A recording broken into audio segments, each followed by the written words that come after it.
Quran niyə hər kəsə öz dilində çatdırılmalıdır? Qurani-Kərim bütün insanlığa göndərilmiş ilahi kitabdır. Onun əsas məqsədi insanları düşünməyə, həqiqəti dərk etməyə və doğru yola yönətməkdir. Bu məqsədə çatmaq üçünsə, Quranın mənası hər kəsə aydın olmalıdır. Dil maneəsi olduqda mesaj zəifləyir, buna görə də Quran hər xalqa onların başa düşəcəyi dildə çatdırılmalıdır. Bu prinsip Quranda özü təsdiqlənir. Quranın dili, anlayışın açarı. Quranda dil sadəcə söz deyil, təfəkkür vasitəsidir. Allah öz kəlamını göndərilən xalqın dilində nazil edir ki, onlar onu dərk edib, həyatlarında tətbiq etsinlər. Əgər vəhiy anlaşılmayan dildə olsaydı, insanlar onu qəbul etməz və məqsəd pozulardı. Fussilət surəsi 44-cü ayənin mesajı.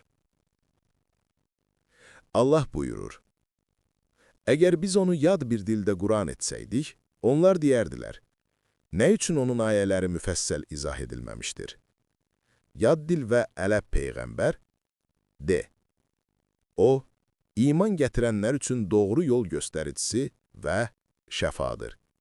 İman gətirməyənlərin isə qulaqlarında tıxac vardı. Onlar ona qarşı kordular. Onlar sanki uzaq bir yerdən çağrılırlar. Bu ayə aydın göstərir. İnsanlar anlamadıkları dildə vəhyə etiraz edərdilər. Peyğəmbərlə xalqın dili uyğun olmalıdır ki, mesaj təbii qəbul olunsun. Quranın hidayət və şəfa təsiri yalnız anlaşıldığı zaman baş verir. Züxruf surəsi 3-cü ayənin izahı. Allah buyurur: Biz Quranı ərəbcə nazil etdik ki, onu anlayasınız. Burada ərəbcə ifadəsi təsadüfi deyil. Peyğəmbər ərəb olduğu və ərəb xalqına göndərildiyi üçün Quran onların dilində nazil olub. Bu, ümumi qayda yaradır. Vəhiy həmişə ilk ünvanlananların dilində olur ki, onlar dərhal anlaya bilsinlər. Nəticə, tərcümə zərurəti hikmətin davamıdır.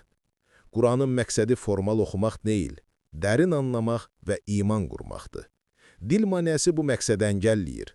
Buna görə, hər xalq Quranı öz dilində oxumalı, mənasını başa düşməli, həyatına tətbiq etməlidir.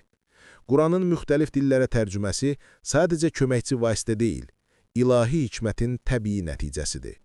Çünki Allah istəyir ki, onun kəlamı hər kəsə aydın çatsın, qəlbə hopsun və həyatı dəyişsin.